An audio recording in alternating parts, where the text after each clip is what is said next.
ఎందుకు రామారావు గారు ఈ ఆడిషన్స్ అవి చక్కగా నర్సరీ చూసుకోవచ్చు కదా. కొన్ని ఆటలు గెలవడానికి ఆడతాం, కొన్ని ఆటలు ఆడడమే గెలుపుగా భావిస్తాం. సినిమా నాకు రెండో రకం.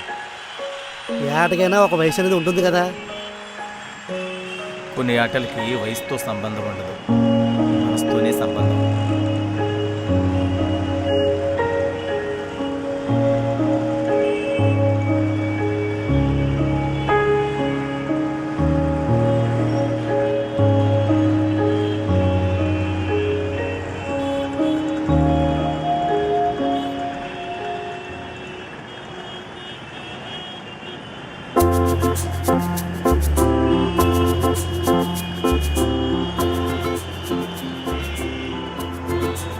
ఏంటో ఈయన సినిమా పిచ్చితో నన్ను సాగొడుతున్నాడు.